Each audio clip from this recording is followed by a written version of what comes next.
waiter humbles simple man, but had no idea he was his son. Kevin Mitchell watched with contempt as the elderly man settled into the corner booth. Once again, this gentleman in simple patched clothing had appeared at the Bayview restaurant, one of the finest establishments in San Diego along the California coast. "What do you want this time, old man?" Kevin asked, not even trying to hide the irritation in his voice. The gentleman, who appeared to be about 65, lifted his tired eyes and answered in a near whisper, "A coffee, please, just a coffee." Kevin rolled his eyes. For 3 months this man had been coming to the restaurant, always ordering the same thing, a simple coffee that cost $5, and then he would sit there for hours watching the comings and goings as if waiting for something. "Look here, Mr. William," Kevin said, using a mocking tone as he pronounced the name he had discovered the first time the man paid with a card. "You can't occupy a booth for hours with a $5 coffee. This is a fine restaurant, not a nursing home." The other waiters chuckled softly. Kevin had become known among the staff for his cruel way of treating customers he deemed unsuitable for the environment. The manager, Richard Thompson, pretended not to see these situations, as long as there were no formal complaints. William lowered his head but remained seated. "I pay for my coffee and I don't bother anyone," he murmured. "Oh, really?" Kevin picked up a pitcher of orange juice from the next table and, without hesitation, poured the entire contents over the old man's head. "How about now? Do you still feel comfortable here?" The juice ran through William's graying hair, dripping onto the floor. A few drops splashed onto his light blue shirt, already faded with age. The other customers stopped talking and watched the scene, but no one spoke up.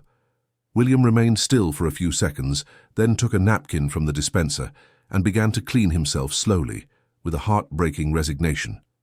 His hands trembled slightly, whether from humiliation or contained anger, we don't know. "Clean up," Kevin shouted. "There's orange juice on the floor here." Mrs. Robinson, the cleaning lady, a black woman in her early 50s, approached with her mop. She looked at William with compassion and whispered, "Mr. William, you shouldn't put up with this. There are other places to have coffee." "I have a right to be here, Mrs. Robbie," William replied, still drying himself. "I'm a paying customer."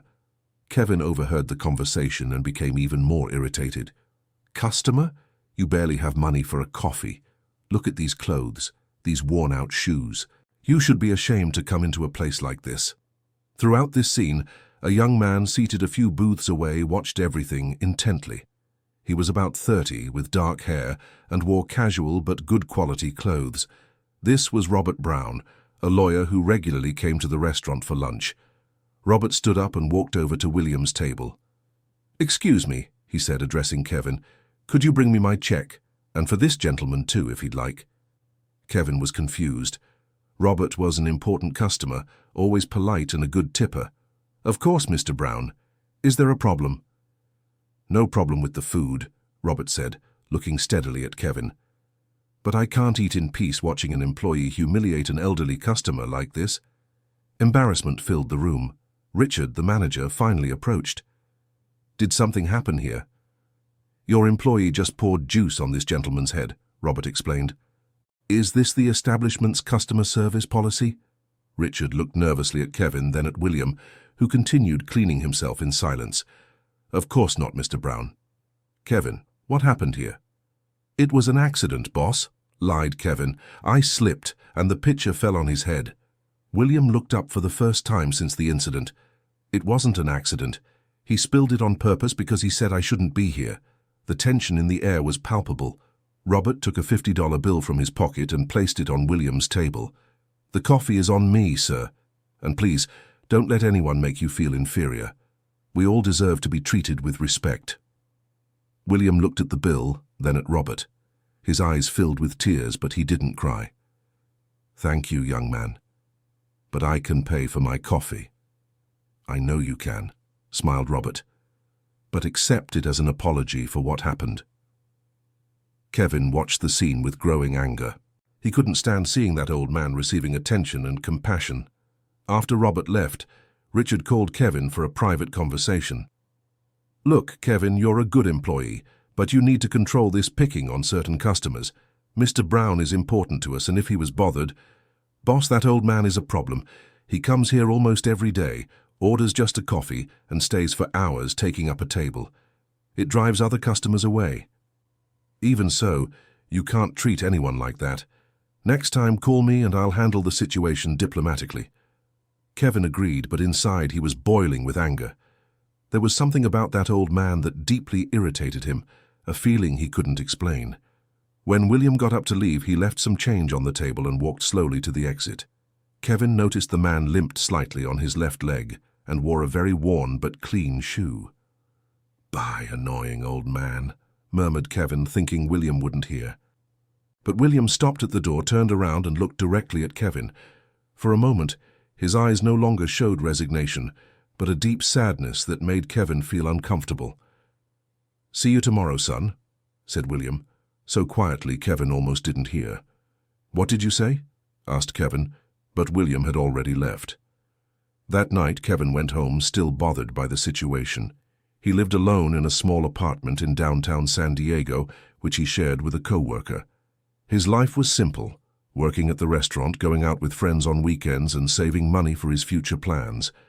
Kevin was 28 years old and had been working as a waiter for 5 years. Before that, he had tried a few different jobs, but nothing that fully satisfied him. His parents had separated when he was a child, and he had been raised by his mother, Mrs. Margaret, who worked as a seamstress. Mrs. Margaret had always been a hard-working and honest woman, who did everything to give the best to her son. When Kevin turned 18, she started talking less about his father, who had abandoned the family when Kevin was just 3 years old. "Mum, why did that man leave?" Kevin would ask when he was little.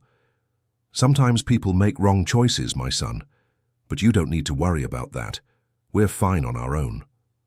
Over time, Kevin developed resentment against the father figure and swore he would never be like the man who abandoned them.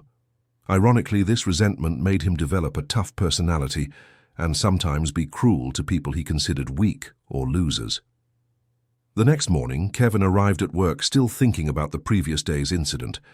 To his irritation, William showed up again, promptly at 9 in the morning, and sat at his usual table. "I can't believe it," grumbled Kevin to his co-worker Jason, another waiter. "The old man insists on coming back." "Leave the man alone, Kevin," said Jason. "He doesn't harm anyone." "Yes, he does. He takes up a table, drives customers away."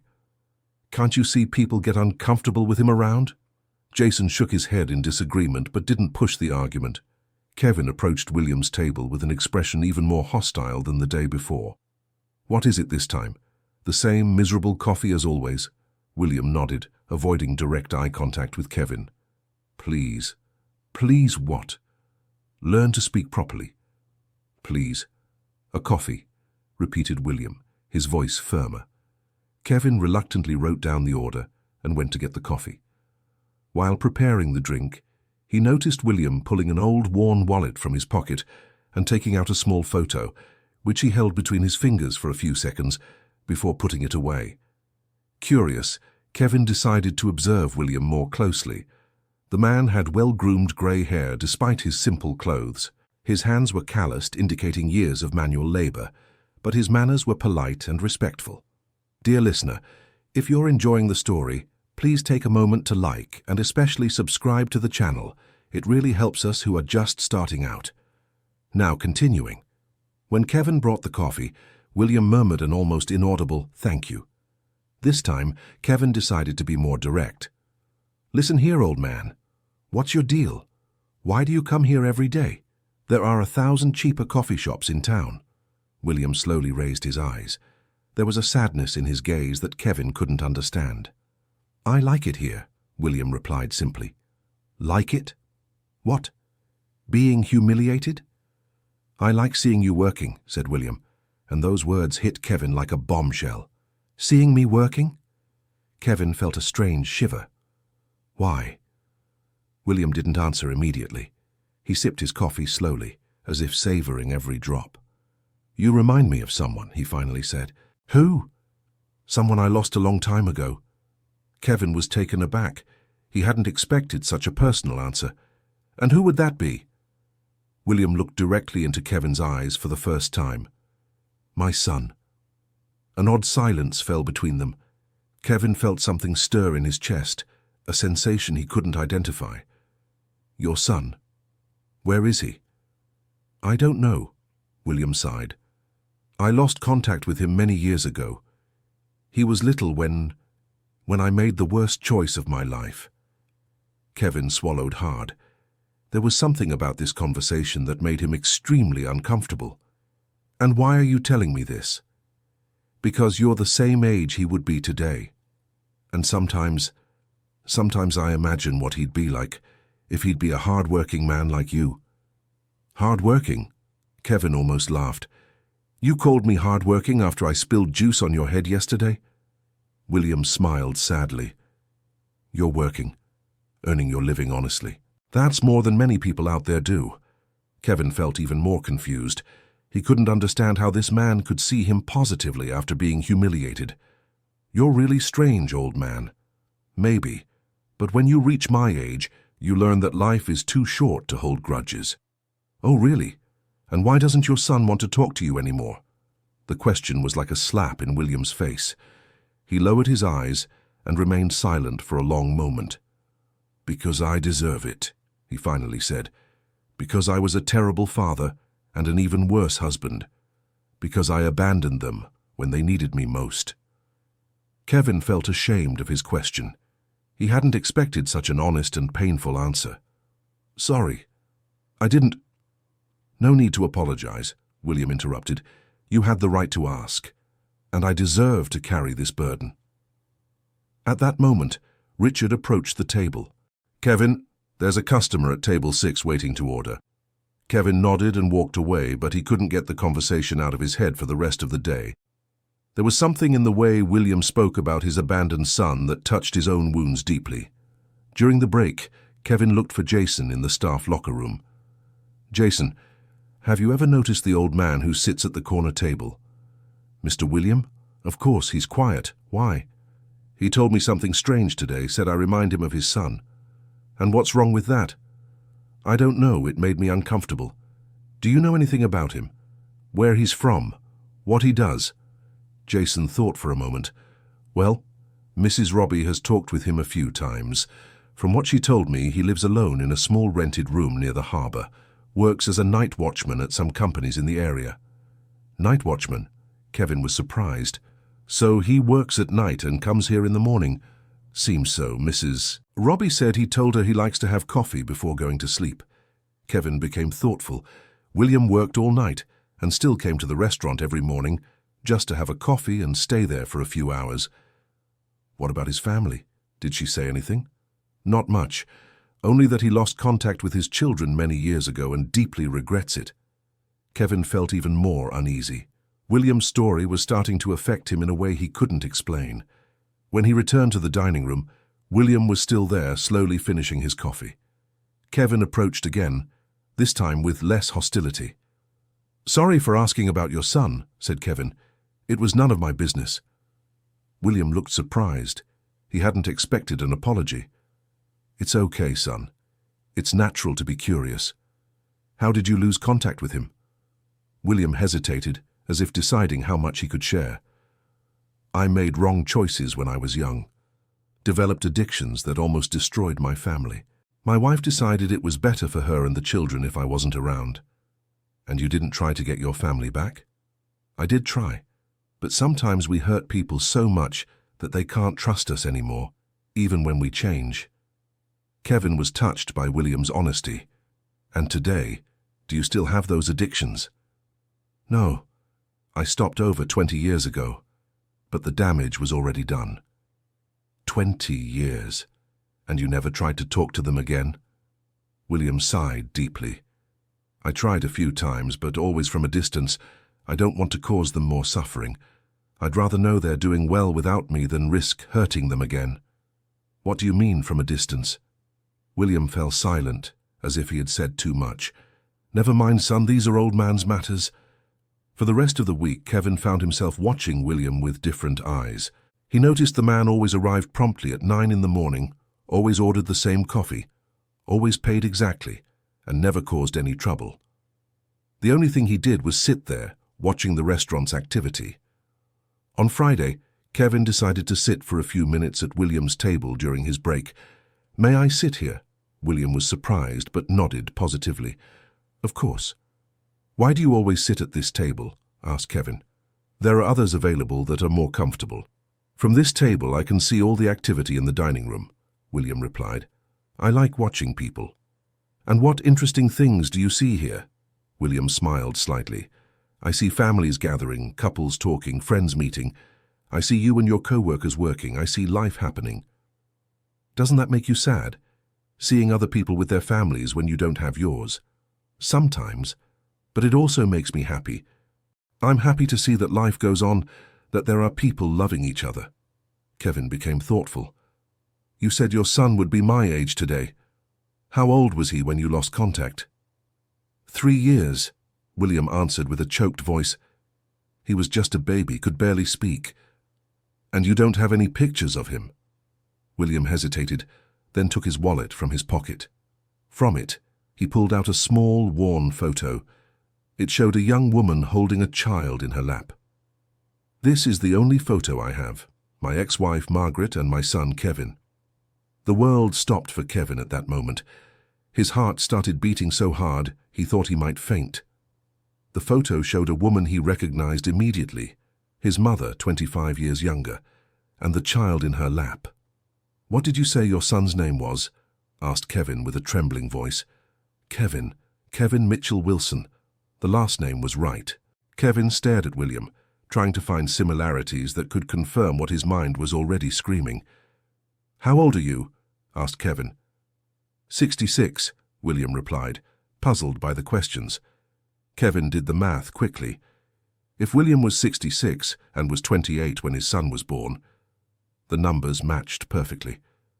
Your name is William Mitchell Wilson? Kevin asked, his voice almost disappearing. William turned pale. How do you know my full name? Kevin stood up abruptly from his chair, making noise. Some customers looked at them. This can't be happening, Kevin murmured, running his hands through his hair. This can't be true. Young man, what's going on? William stood up too, worried. Kevin looked into William's eyes and for the first time saw what he should have noticed from day one. They had the same brown eyes, the same jawline, the same nose shape. My name is Kevin Mitchell Wilson, Kevin said, his voice breaking. My mother's name is Margaret. My father abandoned our family when I was 3 years old. William staggered and had to lean on the chair. His face turned completely white. No, it can't be, he whispered. My boy. I'm not your boy, Kevin shouted. You abandoned me. You abandoned us. The entire restaurant stopped to watch the scene. Richard came running, worried about the commotion. Kevin, what's going on here? This man.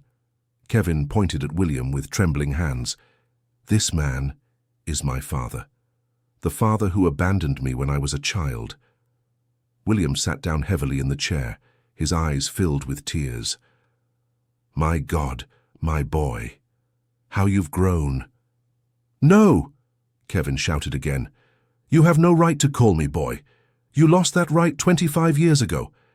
Kevin, please let me explain. Explain what? Kevin was beside himself. How do you explain why you abandoned your family? How do you explain why my mother had to work day and night to support me alone? How do you explain the years I waited for you to come back? William was openly crying now.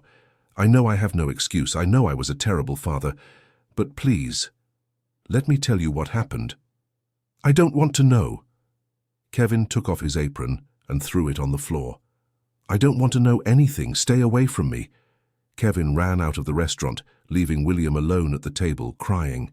The other employees and customers were in shock, not fully understanding what had happened. Richard approached William. Sir, are you all right? Do you need help? William wiped his eyes with his shirt sleeve. No, thank you. I need to go. He stood up slowly, left the money for the coffee on the table, and walked slowly to the exit. At the door he turned one last time to look at the restaurant where he had found his son again after so many years. Outside, Kevin was running through the streets of San Diego without direction, his head swirling with conflicting emotions. Anger, pain, confusion, everything swirled in his chest. He couldn't believe he had spent 3 months humiliating his own father without knowing it. He stopped in a square near the harbour and sat on a bench, trying to process what had happened. William's words echoed in his mind. "You remind me of my son. Lost contact many years ago. Made the worst choice of my life." William had known who he was from the very first day. That's why he came to the restaurant every morning. That's why he endured the humiliations without complaint. He was trying to be close to the son he had lost. Kevin remembered the times William had said, "See you tomorrow, son," when leaving the restaurant. They weren't casual words. They were the words of a desperate father trying to connect with the son who didn't recognize him. But the anger was still too strong. Kevin couldn't forget the difficult childhood, the nights his mother cried thinking he couldn't hear, the times he asked about his father and she changed the subject. When he got home that night, Kevin was emotionally exhausted. His roommate, Tyler, was surprised by his state. "Dude, you look like you've seen a ghost. What happened?" Kevin told the whole story to Tyler, who listened in silence. "Man, that's heavy," Tyler said when Kevin finished. "What a crazy coincidence." It wasn't a coincidence, Kevin realized. He knew who I was. That's why he came to the restaurant every day. He was watching me from afar. "And now? What are you going to do?" "I don't know. I don't know if I want to talk to him. I don't know if I can forgive him." "And your mom, does she know he's here in San Diego?" Kevin stopped breathing for a second. He hadn't thought about his mother. "I have no idea. I have to call her." Kevin grabbed his phone and dialed his mother's number. "Mrs." Margaret answered on the second ring. "Hi, my son, how are you?" "Mom, I need to ask you a very important question." "What is it? Did something happen?" "Do you know if my father is still alive?" There was a long silence on the other end of the line. "Why are you asking that, Kevin?"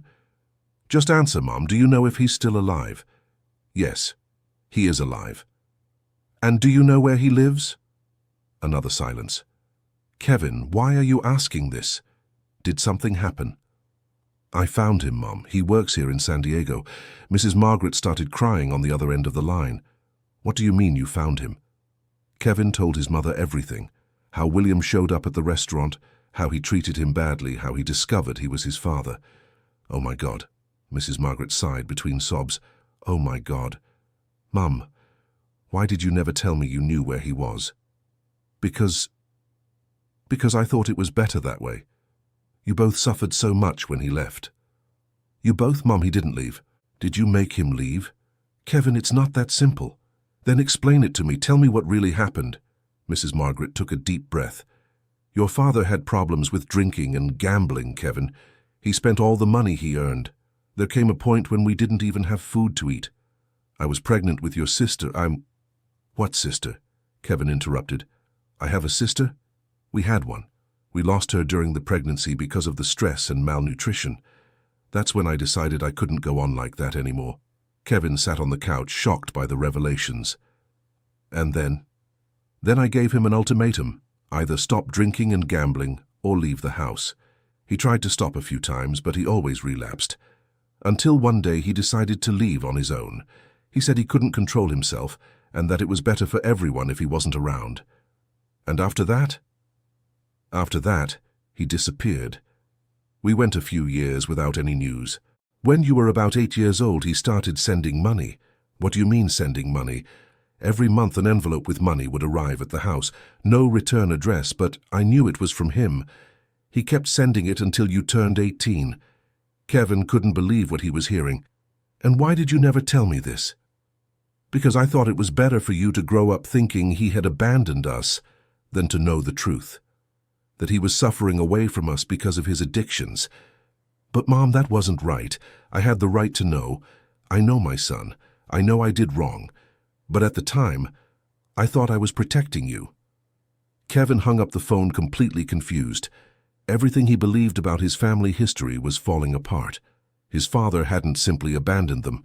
There was a much more complex and painful story behind it. Dear listener, if you're enjoying the story, please take a moment to like and especially subscribe to the channel. It really helps us who are just starting out. Now continuing. In the following days, Kevin couldn't go back to work. He called Richard saying he was sick. But in truth, he couldn't face the possibility of seeing William again. Tyler tried to convince him to talk to his father. "Dude, from what you told me, the old man was suffering as much as you. Maybe it's time to hear his side of the story." "It's not that simple," Kevin replied. "You don't know what it was like growing up without a father. You don't know what it was like seeing my mother sacrificing herself alone. But you also don't know what it was like for him to be away from the son he loved because of addictions he couldn't control." Kevin knew Tyler was right, but pride and hurt were still stronger. On the fourth day, Mrs. Robbie showed up at Kevin's apartment door. "How did you find out where I live?" asked Kevin, surprised. "I asked Jason. May I come in? I need to talk to you." Kevin let Mrs. Robbie in. She sat on the sofa and got straight to the point. "You need to talk to your father." "Did he tell you?" "He didn't have to. After what happened at the restaurant, it wasn't hard to figure out, and besides, you two are very much alike." "Mrs. Robbie, I don't know if I can—" "Listen to what I'm going to tell you," Mrs. Robbie interrupted. "I've known your father for over a year. He started showing up at the restaurant long before you found out who he was." "What do you mean?" "He would go there from time to time, always asking about you. He wanted to know how you were, if you seemed happy, if you were doing well." Kevin felt a tightness in his chest. "And you knew he was my father?" "I suspected from the start. He asked too much about you, knew details about your life that only family would know." "What details?" "He knew you were left-handed, knew you were always good with numbers, knew you liked working with people. Things he could only know if he had been following your life from afar." "That's impossible. How could he know those things?" "Kevin, your father never stopped being your father. He may have been away, but he never stopped caring about you."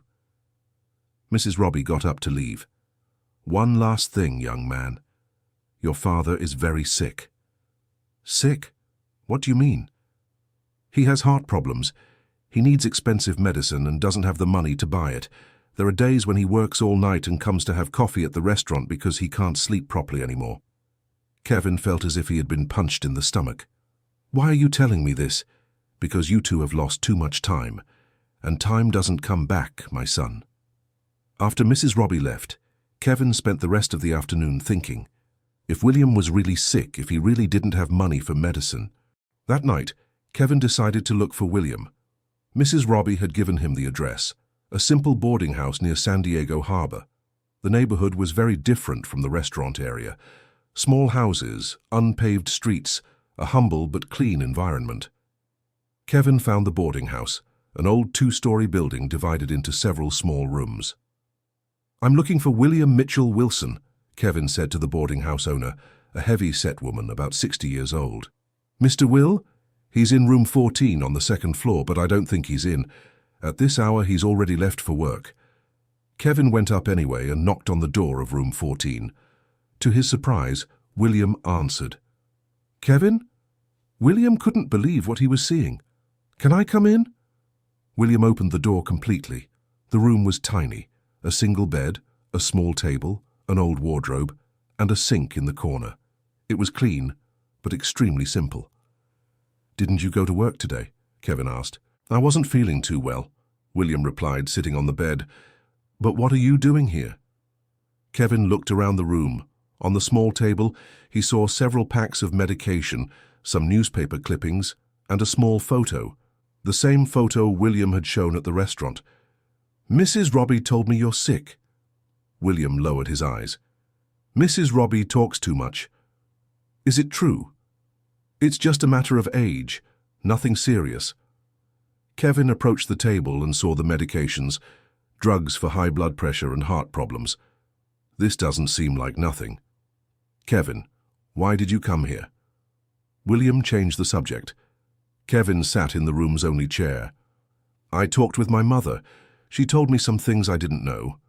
William became tense. "What did she say?" "About the envelopes with money, about why you really left." William sighed deeply. "And what did you think of the story?" "I don't know what to think. For 25 years I believed one version. Now I discover there's another version. Which version would you prefer to be true?" Kevin was surprised by the question. What do you mean? If you could choose, would you prefer me to be a father who abandoned his family out of selfishness, or a father who distanced himself because he couldn't control addictions that were destroying the family? I don't know. Because if I were just a selfish father, it would be easier to hate me. But if I were a father who was suffering as much as you were, it would get more complicated, wouldn't it? Kevin realized William was right. It was much easier to hate a villain than to try to understand a complex situation. Why did you never try to come back after you stopped drinking? Who said I stopped drinking? Kevin became confused. My mother said you stopped 20 years ago. I stopped drinking alcohol, that's true. But it took me much longer to understand that the problem wasn't just the drinking. What do you mean? William stood up and walked to the room's small window. Alcohol and gambling were just symptoms, Kevin. The problem was that I didn't know how to handle responsibility, pressure, adult life. I was a spoiled boy trying to be a man. And when did you realize this? When it was already too late, when you had already gotten used to living without me. Kevin looked again at the newspaper clippings on the table. What are these papers? William became embarrassed. They're news about you. About me? What do you mean? Over the years, I always tried to know how you were doing. When you graduated from high school, there was a tiny article in the local newspaper about the best students. When you won that soccer championship at 16, there was also a note. Kevin approached the table and saw that there really were several small clippings. His graduation, some soccer games, even a photo from a birthday that had been published by a friend on social media. How did you get these things? With a lot of effort and patience. Sometimes I paid people who knew how to use computers to help me find information about you. That's kind of creepy. I know, and if you want me to stop, I'll stop. But it was the only way to feel close to you. Kevin sat down again, processing all of that. Why did you come to the restaurant? It wasn't just to watch me work, was it? William hesitated. At first it was, but then I started hoping that maybe one day you'd recognize me, that maybe there was a chance we could talk. And why didn't you introduce yourself from the first day? Because I wasn't sure if you wanted to know me, and because I was afraid you'd hate me even more after meeting me in person. So you preferred to be humiliated every day? If that was the price to be near my son for a few hours, yes. Kevin felt his eyes well up. For the first time, he could imagine the pain William had been feeling all those days. Why did you never look for my mother directly? I did, several times. What do you mean? All these years I went to your house a few times. I'd stay across the street just watching. I wanted to see how you were doing, if you needed anything. And did she see you? Once she saw me. It was about 10 years ago. She came out of the house, crossed the street, and came to talk to me. And what happened? She told me you were doing fine, that you were growing into a good boy, and asked me not to show up there anymore. She said you were starting to ask questions about me and that it would be better if I stayed away. And you obeyed. I obeyed. I always obeyed what your mother thought was best for you. Kevin stayed silent for a few minutes, absorbing all this information. William, Dad. Kevin used the word Dad for the first time. How did you find out I worked at the restaurant? William smiled slightly.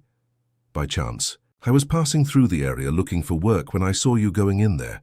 I could hardly believe it. You looked different, taller, stronger, but I recognized you immediately. And then you decided to become a restaurant customer? I couldn't resist. It was the first opportunity in 25 years to be near you without being hidden.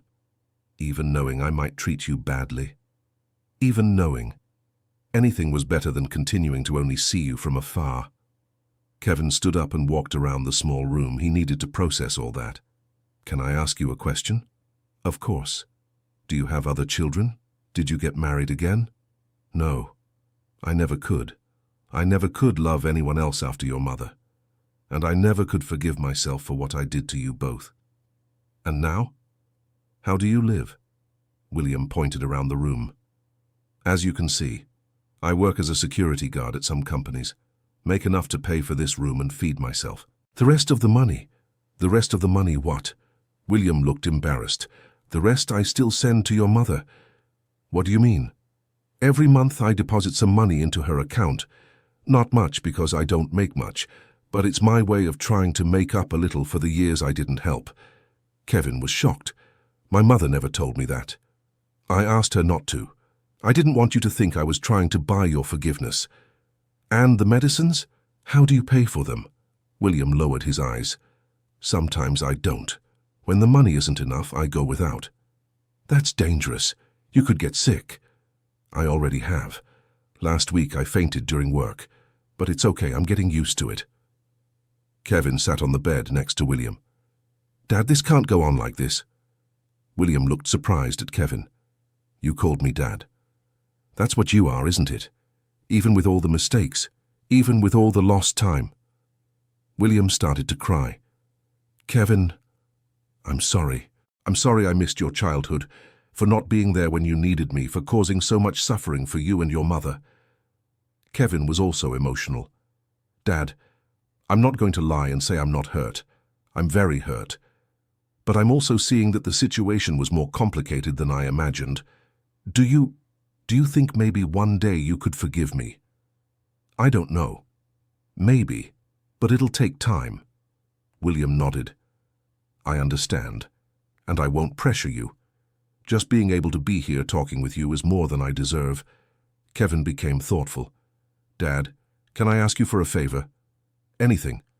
Stop showing up at the restaurant while I'm working. At least for now. I need time to process all this. William looked disappointed but agreed. Of course, I understand. But maybe we can meet from time to time. To talk. For me to get to know your side of the story better. William's face lit up. Really? Really? But slowly. One step at a time. One step at a time, William repeated, smiling. Kevin stood up to leave. Dad, one last thing. You need to take care of your health. You can't go without your medicine. I'll try. No, you will. I'll help you with that. Kevin, you don't have to. Yes, I do. You're my father. And even with all the problems, even with all the hurt, I don't want to lose you now that I've found you again. William stood up and hesitantly opened his arms. Kevin hesitated for a moment, then approached and hugged his father for the first time in 25 years. It was a tense hug, full of pain and uncertainties, but also full of possibilities. When Kevin left the boarding house that night, he felt different. He hadn't completely forgiven William, but he had taken the first step toward understanding. In the following days, Kevin returned to work at the restaurant. Richard wanted to know what had happened, but Kevin preferred not to go into details. It was just a family misunderstanding, he said. It's already resolved. Jason, who had witnessed part of the scene, approached Kevin during the break.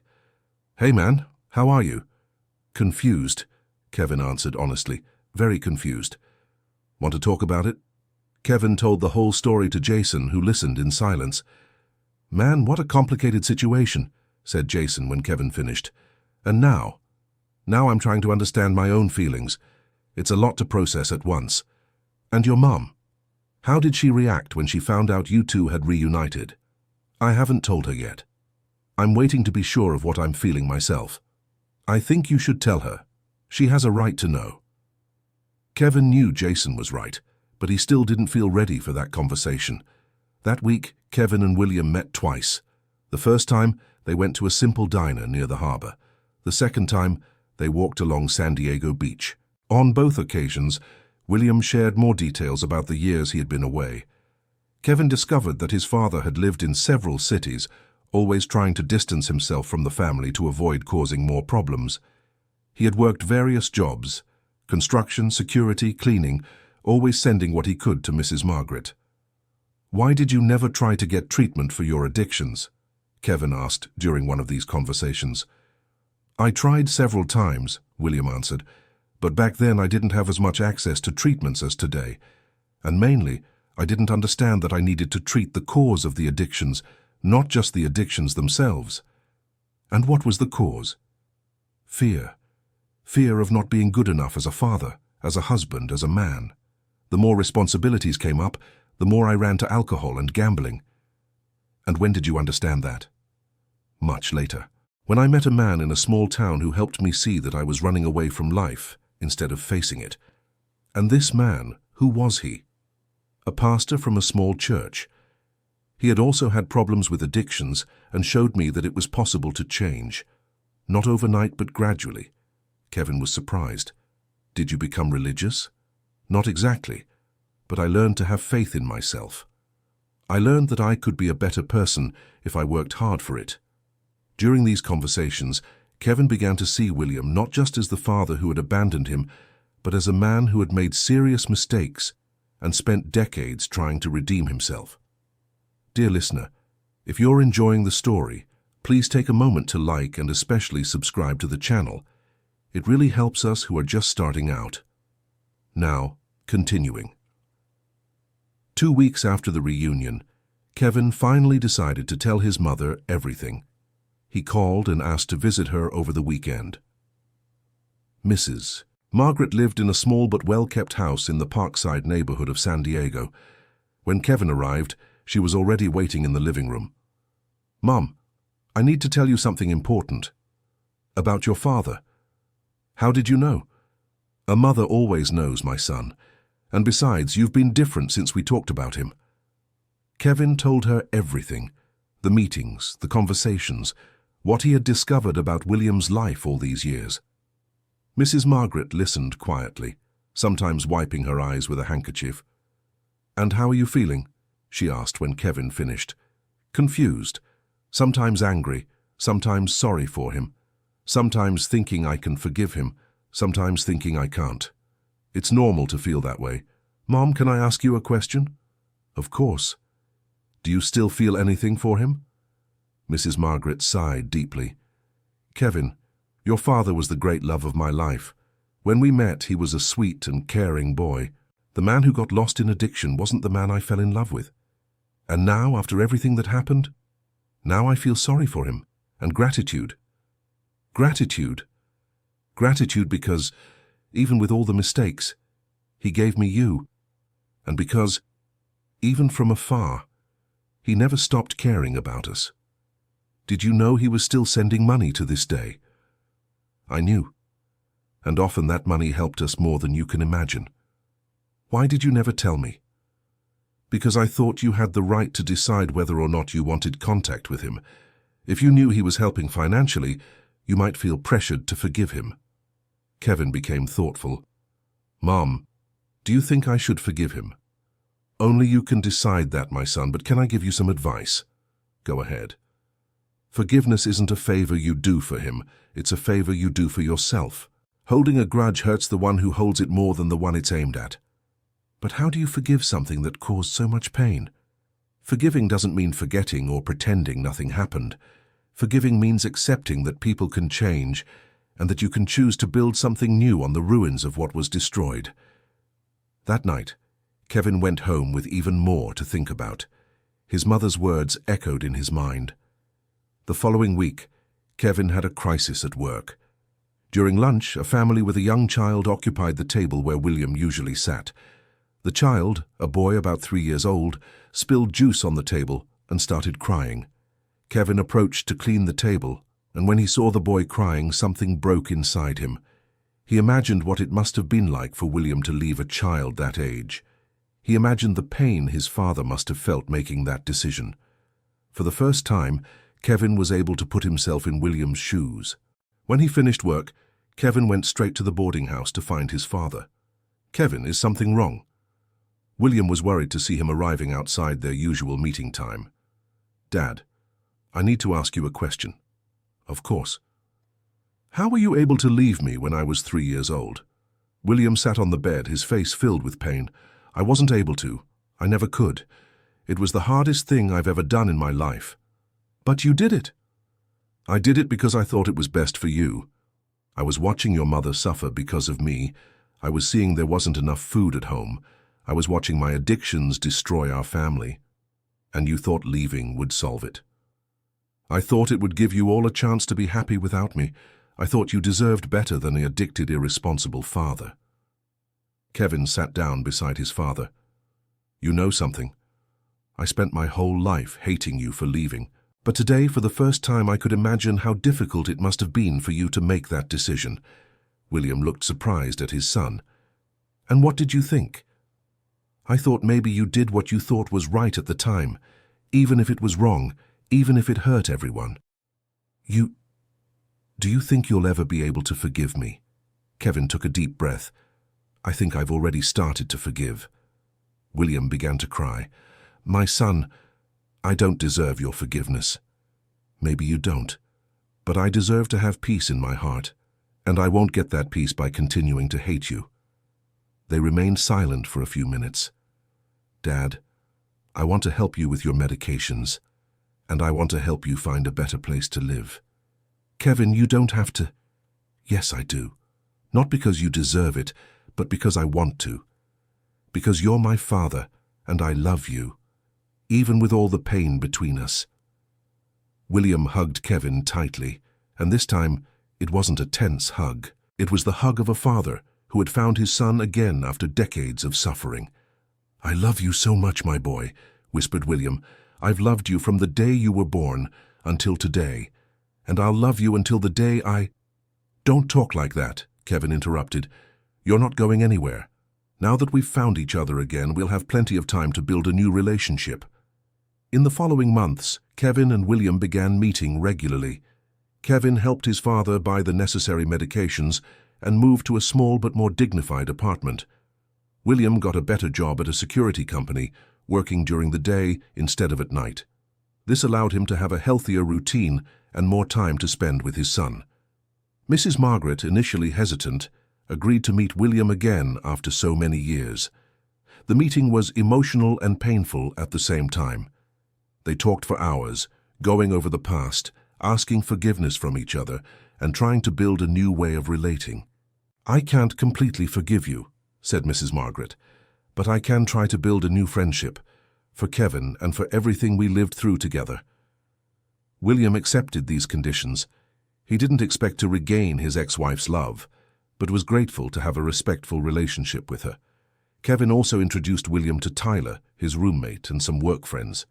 At first, he was worried about how to introduce a father who had been absent for so long, but he realized people were understanding about the complexity of the situation. Jason, from the restaurant, became a big supporter of the reconciliation. "Man, it's amazing how similar you two are," Jason would say. "Not just physically, but in the way you talk, the way you gesture." "It's strange to discover this after so long," Kevin agreed, "but it's good too. It shows you have a real connection that goes beyond the lost time." 6 months after the reunion, Kevin made an important decision. He invited William to work with him at the restaurant. "What do you mean?" William didn't understand. "Richard needs someone for general cleaning and organizing the inventory. It's honest work and you'd be close to me." "But Kevin, are you sure? Won't it be embarrassing for you to have me there?" "At first it might be strange, but I want you to be part of my life. And where I spend most of my time is at work." William accepted the proposal. On the first day, it was interesting to see the reactions of the other employees. Some were surprised, others found the story touching. Richard, the manager, was very understanding. "Kevin, if you trust him, I trust him too. Everyone deserves a second chance." Working together was a challenge at first. Kevin had to learn to separate the father-son relationship from the professional one. William had to learn to be respectful of his son's position as the more senior employee. But gradually they found a balance. Mr. William proved to be a dedicated and reliable employee. Kevin managed to be professional when necessary and caring when appropriate. The restaurant's customers, who had witnessed the humiliation months earlier, were intrigued to see the two working together harmoniously. Mr. Brown, the lawyer who had defended Mr. William on the day of the humiliation, returned to the restaurant a few weeks later. "What an interesting change," he commented to Kevin. "How is the experience going?" "Complicated, but good," Kevin answered honestly. "We're learning to be father and son again." "That's brave of you. Not everyone can forgive and give a second chance like that." "It wasn't easy, and it still isn't. But I've learned that holding a grudge hurts the one who holds it more than the one it's aimed at." 1 year after the reunion, Kevin and Mr. William had built a solid relationship, though it was still a work in progress. They celebrated the first anniversary of their reunion with a simple lunch, together with Mrs. Margaret. "I never thought I'd see this day," said Mrs. Margaret, emotional. "The two of you together at peace." "Neither did I," admitted Mr. William. "For years I thought I had lost my son forever." "And I thought I could never forgive," said Kevin. "But I learned that forgiveness is more about liberation than forgetting." During this time, Mr. William also managed to reconnect with some distant relatives he had lost contact with during the difficult years. Kevin met uncles and cousins he didn't know existed. "It's strange to discover I have such a large family," Kevin commented to his father. "Your mother thought it was best to keep you away from all of us when things got tough," explained Mr. William. "She was protecting you from our family mess. And was she right?" "At the time, yes. We were a troubled family. But today maybe it's different." Kevin started attending family gatherings and learning about his ancestral history. He discovered that Mr. William came from a family of harbor workers and that many of the alcohol problems were hereditary. "That explains a lot," said Kevin, "but it doesn't justify it." "Of course it doesn't justify it," agreed Mr. William, "but it helps to understand, and it helps you stay alert so you don't repeat the same mistakes." This conversation made Kevin reflect on his own habits. He realized that he also drank socially often and sometimes used alcohol to cope with stress. He decided to cut back and watch for the signs. "Dad, thank you for warning me about this," said Kevin. "I don't want to repeat your story." "And you won't repeat it," Mr. William replied with conviction, "because you are stronger than I was at your age, and because now you have someone to support you if you need it." 2 years after the reunion, Kevin decided to leave the restaurant to open his own business, a small diner in the neighborhood where Mr. William lived. "I want you to be my partner," Kevin proposed. "Partner? But I don't have money to invest." "You have experience, dedication, and you know everyone in the area. That's worth more than money." Mr. William was moved by the proposal. "Are you sure?" "I am. I want to build something new with you, something that's ours." The father and son diner became a local success. Mr. William, with his natural friendliness and knowledge of the community, attracted customers. Kevin, with his experience in customer service, ensured the quality of the service. "I never thought I'd see the two of you working together like this," commented Mrs. Robbie, who had become a regular customer. "Life is full of surprises," replied Kevin.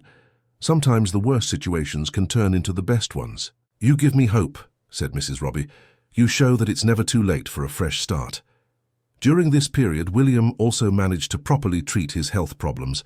With the right medications and a more stable life, his heart condition improved significantly. "Doctor, how is my father?"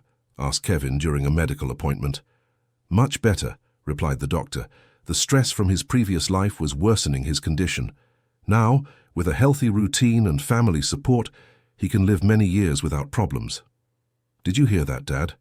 Kevin smiled at William. "You're not getting rid of me that easily." "I don't want to get rid of you ever again," William replied, emotional. On the 3rd anniversary of their reunion, Kevin organized a party at the diner. He invited all the employees from the old restaurant, including Richard and Robert. "I want to thank all of you," said Kevin in a short speech, "because each of you played a part in this story of reconciliation." Robert approached Kevin at the end of the party. "Do you know your story is inspiring, Darren?" he said. "I've even thought about writing a book about you." "I don't know if our story is that special," Kevin replied. "It is, because it shows that love can overcome any mistake, that forgiveness is possible even in the most difficult situations." That night, when the party ended and they were cleaning the diner, William approached Kevin. "Son, can I tell you something?" "Of course, Dad." "These 3 years by your side have been the best of my whole life, even better than when you were a child, because now I know how to cherish every moment." "For me too, Dad. I learned that family isn't about perfection, it's about choosing to love despite the flaws." "And do you think we managed to recover all the lost time?" Kevin thought about the question. "No, Dad. The lost time is truly lost. But we built something new, something that might even be better than it would have been if nothing had happened." "How so?" "Because now we both know the value of having each other. We know it's not guaranteed. That makes us cherish every moment together more." William hugged his son tightly. "I love you, my boy, and no matter how many years I live, I'll never tire of saying that." "I love you too, Dad, and now you're not getting rid of me anymore." They laughed together, finishing cleaning the diner in comfortable silence. 5 years after the reunion, Kevin met Jennifer, a public school teacher who became a regular customer at the diner. She was enchanted by the family's story and soon became part of the group. "I've never seen a father and son so close," commented Jennifer. "It's beautiful to see." "It wasn't always like that." Kevin told her the whole story. "That makes it even more special," said Jennifer, "because you chose to reconcile. You chose to build something new." Jennifer and Kevin started dating, and William welcomed her as a daughter. He was especially happy to see his son building his own family. "You're going to be a much better father than I was," William told Kevin. "I'll be different from you, that's for sure. But I'll also be similar in many good things I learned watching you work at the diner." "What good things?" "Dedication, honesty, the ability to start fresh. You taught me that mistakes don't define a person if they're willing to change." When Jennifer and Kevin got married, William was the best man. During the wedding speech, he said, "My son taught me that forgiveness is the greatest act of love there is." Today, he is starting a new family, and I know he will be a wonderful husband and father, because he learned to turn pain into love. Jennifer was pregnant with their first child when doctors discovered William had developed cancer. It was treatable, but would require chemotherapy. "Don't worry about me," William said. "I'll fight this. I want to meet my grandson." Kevin was devastated by the news. "Dad, nothing can happen to you now. Not after everything we've built together." "Nothing will happen to me," William smiled. "I have too many reasons to live." During the treatment, Kevin cared for his father with complete dedication. He took him to appointments, ran the diner alone, and spent nights at the hospital when needed. "Son, you don't have to do all this," William would say. "You have your pregnant wife to care for. Jennifer understands, and you cared for me my whole life, even from afar. Now it's my turn to care for you." The treatment was difficult, but William responded well. 6 months later, doctors confirmed the cancer was gone. "Now I can finally meet my grandson in peace," William said emotionally. Ethan, Kevin, and Jennifer's first child was born on a sunny December day. William waited in the hospital lobby, as nervous as any grandfather. When Kevin came out of the maternity ward holding the baby, William cried, "He's beautiful, son. Would you like to hold him?" William carefully took the baby as if he were made of crystal. "Hi, Ethan. I'm your grandpa, William. I promise I'll be the grandfather to you that I couldn't be as a father to your dad." Kevin watched the scene with emotion. Seeing his father holding his son, he felt the cycle had been completed. The wounds of the past had turned into wisdom for the future. Mrs. Margaret, now Ethan's grandmother, was also present. "Look at this," she said. 3 generations together. I never thought I'd see this day." "The family is complete," Kevin agreed. Ethan grew up surrounded by much love. William became a present and caring grandfather, making up with his grandson for the time he had lost with his son. "Grandpa, tell the story of when you and Dad worked together," Ethan would ask at 5 years old. "Which story do you want to hear today? The one about the day you met again?" William would always tell the story adapted for the child's age, emphasizing the importance of forgiveness and second chances. "And why did Daddy forgive Grandpa?" Ethan would ask. "Because your father has a very big heart, and because he understood that everyone can change if they really want to." On their 10th year of reunion, Kevin and William decided to expand the business. They opened a second diner, this time managed mainly by William. "Are you sure you can handle it alone?" Kevin asked. "I am, and if I need help, I know I can count on you. Always." The second diner, called Fresh Start, became a meeting point for people going through family difficulties. William, with his life story, could advise customers experiencing similar situations. "Mr. William," a customer said, "how did you manage to win back your son?" "I didn't win him back," William replied. "We built a new relationship. The old one was too broken to fix, but we managed to build something better on the ruins." "And how do you do that?" "With lots of patience, lots of love, and lots of forgiveness. From both sides. Kevin, now a father of two, Ethan and Emma, became a reference in the community as an example of forgiveness and reconciliation. "Daddy," asked Ethan, now 8 years old, "were you very angry with Grandpa when you found out he was your father?" "I was, son. Very angry and very sad." "And why did you forgive him?" "Because I realized the anger was hurting me more than it was hurting him, and because I learned that people can truly change." Did Grandpa change? A lot. The Grandpa of today is very different from the man who left me when I was a child. "And did you change too?" Kevin smiled. "I changed too, son. I learned to forgive. I learned to understand that situations are more complicated than they seem." When Ethan turned 10, William organized a party at the original diner.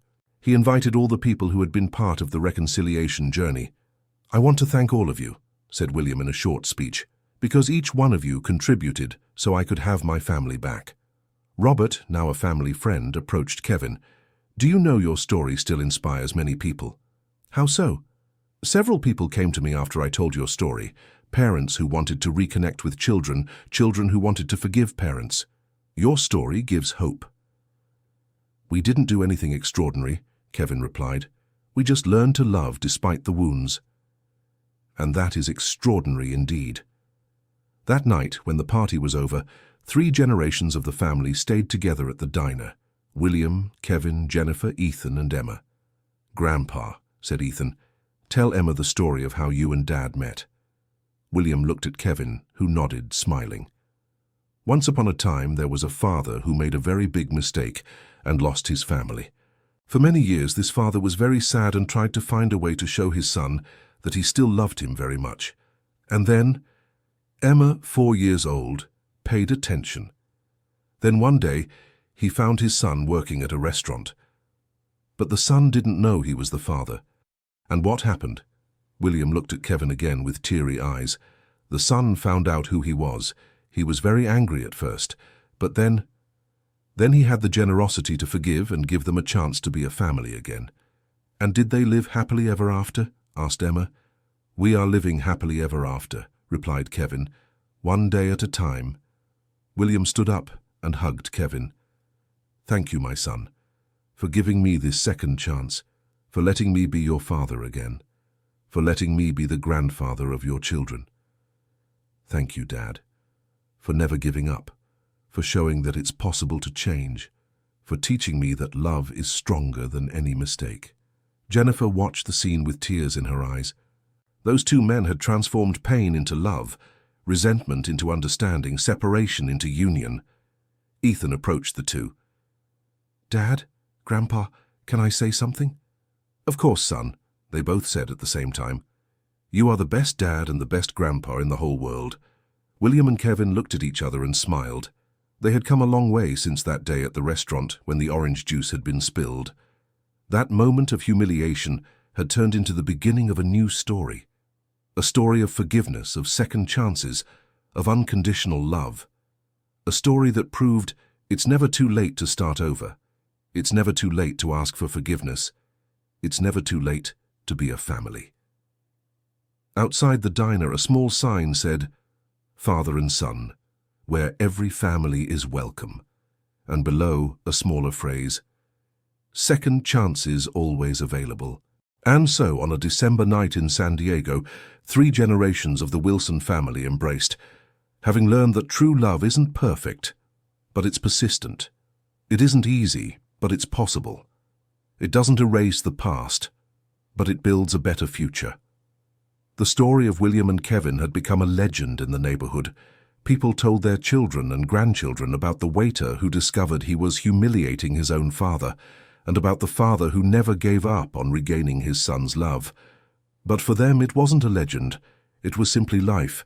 Life with its mistakes and successes, its pains and joys, its separations and reunions.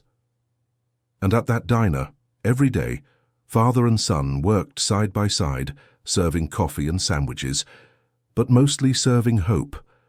Hope that broken families can be rebuilt, that wounded hearts can be healed, that forgiveness can transform any story. End of story. Now tell me what you thought of this story of forgiveness and family reconciliation. Do you believe William deserved his son's forgiveness after so many years of absence? What would you do in Kevin's place? Leave your honest comment about this emotional journey we followed together. Thank you very much for your attention, and don't forget to like this content and subscribe to our channel for more heart-touching stories.